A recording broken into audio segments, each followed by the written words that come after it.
What about self-care and self-love? I'm Cathy Vartuli from the Intimacy Dojo. I am Dr. Liz from Sex Positive Psych. I'm Carrington from Jewel in the Lotus Coaching. And I'm Yoni Alkan from elementsofsexuality.com. And no matter what we talk about and all the skills you can have, if you don't have self-love and self-care, it's really hard to implement those things. I know a lot of, techniques to approach people sexually and talk to them, but if I'm feeling really low, if I haven't been taking care of myself, or I'm not loving myself very much, it's going to come across really awkward, or I'm just not going to have the resources to be present with somebody. I think one of my friends said to me, and I think this has been a big message for me the last several months, we accept the love we think we deserve. Yeah. Right? If you feel like you don't deserve anything better than someone who treats you poorly, you're never going to step forward and demand something better. If you don't feel like you deserve someone who treats you really well, who honors your autonomy, who values you, you're not going to find that person. You're going to settle for someone who you think you aren't good enough for them, and they're so much better than you, even when they're not treating you a way that works for you. I think it's also important to know what you want from yourself and from others, and find your place, find what's good for you and what's not. And in order to do that, you got to try. Yeah, it's awkward at first. It's like when you haven't done it, it's like trying to lift weights when you haven't lifted weights before. It's like, oh, this is so hard, it's going to take me forever. But a little bit of practice over and over.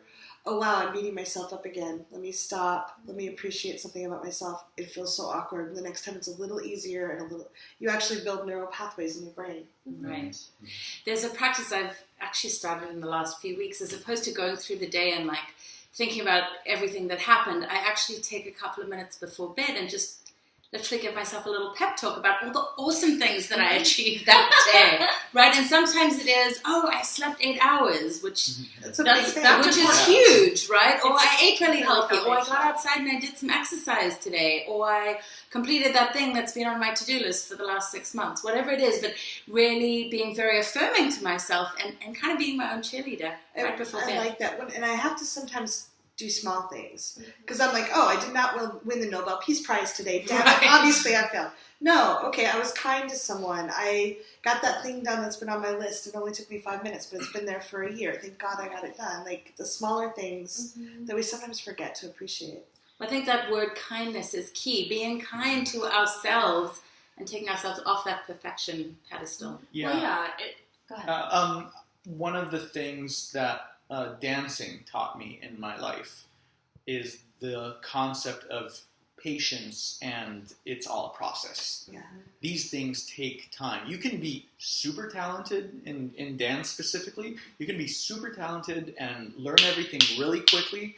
There are things that will not click until you log so and so many dance floor hours. So you have to dance and dance and dance and dance until you get it. So that's where I learned that lesson of, I'm in a process. This is where I am right now. I have a long way to go, but I'm happy where I am right now, and knowing that it'll only get better. I need experience. It is really important. And I fall into this pattern a lot of expecting myself to be better than anyone else. I would never have the same expectations of someone else that I have of myself. Yeah. Because clearly I should be able to establish a highly successful business in less than a year after moving to a new city all the way across the country with no contacts. That's, God, what's wrong with me? Perfectly reasonable, right? And so I think that a lot of times when you're noticing that you're not measuring up, it's time to check those standards. Where did you get those standards from? Are they even realistic? Could anyone meet that standard? Would you ask your best friend to do the same thing? Right. If your best friend came to you and said, I feel like such a failure because XYZ, would you look at them like, why? Right? Yeah. And I think, when you're talking about the awkwardness, I've learned to try to reframe it, because I was brought up with a perfection model. I think we all were, where if we were really good, talented people, it'd be super easy and we just get it instantly. And yeah, there are some things that happens but most things, when we're outside our comfort zone, when we're growing, we're going to be awkward. Yeah. And so it used to be I felt like I was a failure if I felt awkward. And now I try to remind myself, wow, I had courage. I'm doing something that's new to me, that's actually a really good thing. So this awkwardness, even though it feels uncomfortable, is actually a really positive sign that I'm making a difference. And the reality is, even when you're super talented and you're living out your dream and it's your total passion and you are made for this. I was watching documentaries on Beyonce recently. They took 6 years as Destiny's Child even to get a record deal. 6 years. And then they lost it twice. She spent her whole lifetime working her ass off. And she's like one of the best in the business. She's phenomenal. Naturally talented. On Facebook, we don't see the struggle. Right. We miss the struggle. Right. Yeah. Exactly. We see everyone else's polished, perfected, photoshopped lives and compare them to what we know of our reality. Yeah. You know, and comparing our insides to everyone else's outsides. Comparing your inside life to someone else's outside life. And that's not realistic, right? Even Beyonce isn't Beyonce. Even Kim Kardashian isn't Kim Kardashian, right? Yeah. And I think that one other thing you can do is find the thing you hate most about yourself and look at it more deeply. For a long time, I was convinced because I was heavier, a big woman, that no one could ever love me. And I've been told that many, many times.